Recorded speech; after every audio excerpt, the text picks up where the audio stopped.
Bonjour, je m'appelle Alain Toledano, je suis médecin cancérologue et directeur de la toute jeune chaire en santé intégrative au Conservatoire national des arts et métiers. J'ai par ailleurs fondé l'Institut Raphaël, initialement maison de l'après-cancer, qui prend en charge tous les patients atteints de maladies chroniques. Qu'est-ce que la santé? La santé n'est pas l'absence de maladie, la santé n'est pas le silence des organes, mais la santé intègre plusieurs dimensions, psychologiques, sociales, émotionnelles, sexuelles, environnementales. Pour trouver des équilibres en santé aujourd'hui, il va falloir intégrer du temps. Le temps, c'est de la qualité. Des interventions non médicamenteuses et donc de nombreux acteurs. Les sophrologues, les sexologues, les psychologues, les nutritionnistes.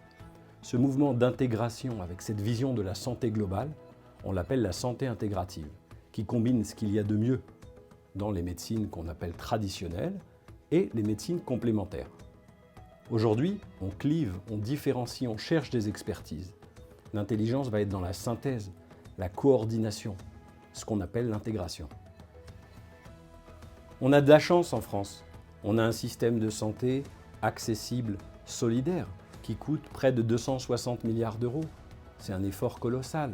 Malgré tout cela, on constate le mécontentement des usagers, la frustration des soignants, quelques tensions financières, des rigidités d'organisation. L'idée, c'est de changer de paradigme, de passer d'une médecine centrée sur la maladie à une médecine centrée sur l'individu et son projet de vie.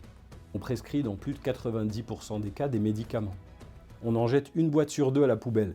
On jette 7 milliards d'euros par an à la poubelle. Et quand on regarde, sur plus de 400 millions de consultations médicales chaque année, 50% c'est pour gérer des symptômes de maladies chroniques. On ne peut pas traiter cela uniquement qu'avec de la prescription.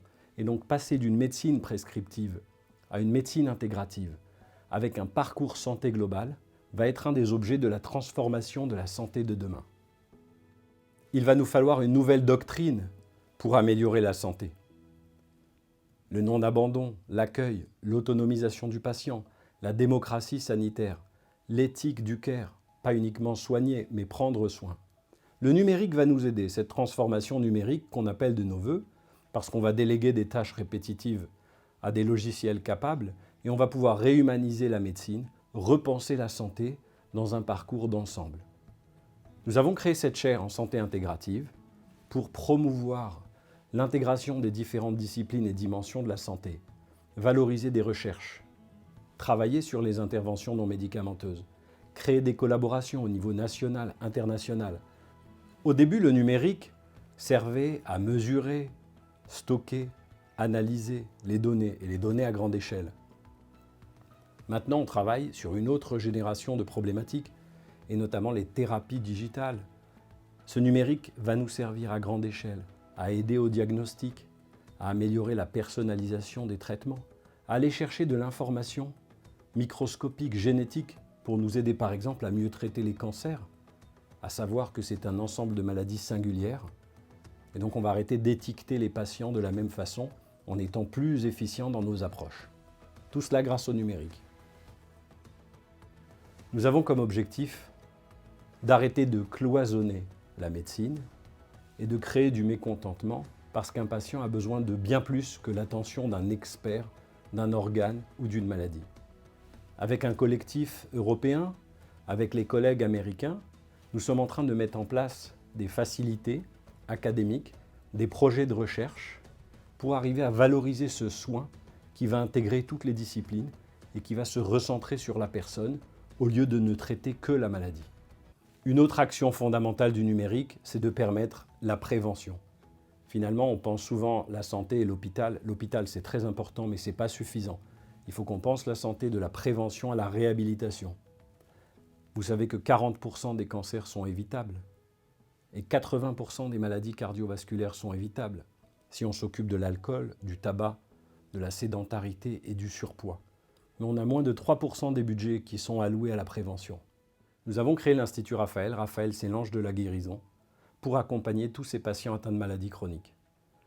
On va co-construire avec chaque patient des parcours d'accompagnement coordonnés qui vont être orientés vers la nutrition, les émotions, l'activité physique, le bien-être et le retour à l'emploi. Nous l'avons construit comme un projet pilote d'intérêt général. Nous offrons gratuitement les soins aux patients et nous les évaluons. Grâce à nos outils numériques, qui évaluent nos soins, on a pu démontrer qu'on diminuait de 60% le taux de dépression sans avoir recours aux médicaments. On a pu diminuer de 60% également le sentiment d'isolement, les troubles du transit qui minent la vie des gens, les troubles du sommeil. On voit bien que ces outils numériques nous servent non seulement à collecter, mais la phase d'après, c'est arriver à prédire qui va faire l'objet d'un traumatisme important pour qu'on puisse intervenir en amont. Merci de votre écoute et c'est ensemble que nous transformerons la santé de demain avec des décisions et prises de position qui nous permettront de réhumaniser notre système avec, je l'espère, un peu plus d'efficience. Parce que si on diminuait de 30% la mortalité prématurée en France, et c'est possible, à 10 ans, on pourrait gagner 10% de PIB.